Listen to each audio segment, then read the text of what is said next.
چھوٹے سے گاؤں میں ایک بہت ہی قدیم اور بڑا برگد کا درخت تھا۔ یہ درخت گاؤں کے بیچوں بیچ واقع تھا اور گاؤں والوں کے لیے ایک اہم مرکز کی حیثیت رکھتا تھا۔ لوگ کہتے تھے کہ یہ درخت صدیوں سے یہاں کھڑا ہے اور کئی نسلوں نے اس کی چھاؤں میں زندگی گزاری ہے۔ برگد کا درخت اپنی شاخوں سے گاؤں کے آسمان کو ڈھانپے رکھتا تھا۔ اس کی جڑیں زمین میں گہری تھیں جو زمین کے نیچے بھی دور دور تک پھیلی ہوئی تھیں، جیسے کہ وہ گاؤں کے ساتھ جڑ کر گاؤں کی روح کا حصہ بن چکی ہوں۔ گاؤں کے بڑے بوڑھے بتایا کرتے تھے کہ اس درخت کے نیچے ہمیشہ سکون رہتا ہے اور جو بھی یہاں بیٹھتا ہے اسے عجب طرح کی راحت محسوس ہوتی ہے۔ یہاں کے لوگ ہر تہوار، ہر خوشی اور ہر غم میں اسی درخت کے نیچے جمع ہوتے تھے۔ شادی بیاہ کی تقریبات ہوں یا کسی عزیز کی موت کا سوگ، ہر موقع پر یہ درخت لوگوں کو ایک جگہ اکٹھا کر دیتا تھا۔ کہتے ہیں کہ رات کو اس درخت کے قریب روشنی سی نظر آتی تھی، جیسے درخت کے اندر کوئی قدیمی روح آباد ہو جو گاؤں والوں کی حفاظت کرتی ہو۔ گاؤں میں ایک بوڑھا آدمی رہتا تھا جس کا نام رحمت تھا۔ رحمت کا کہنا تھا کہ جب وہ بچہ تھا تو اس کے دادا اسے اس درخت کی کہانیاں سنایا کرتے تھے۔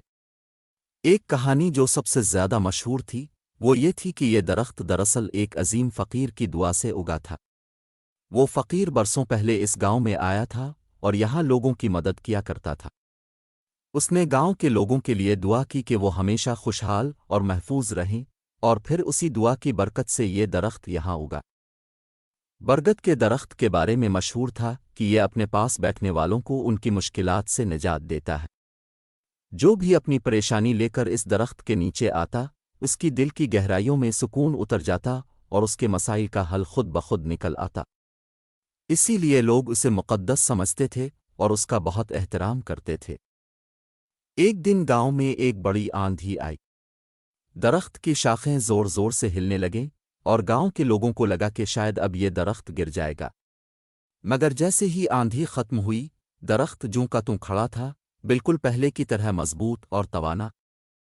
اس واقعے کے بعد گاؤں والوں کا یقین اور بھی پختہ ہو گیا کہ یہ درخت صرف ایک عام درخت نہیں بلکہ قدرت کی ایک نعمت ہے۔ وقت گزرتا گیا مگر برگد کا درخت ویسا ہی رہا۔ وہ گاؤں کی زندگی کا حصہ تھا اور ہمیشہ رہے گا۔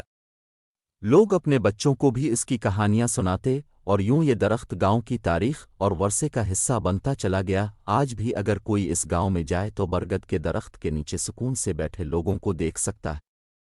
گاؤں والے آج بھی اسے مقدس مانتے ہیں اور وہ درخت آج بھی ان کی زندگیوں میں ویسے ہی شامل ہے جیسے صدیوں پہلے تھا۔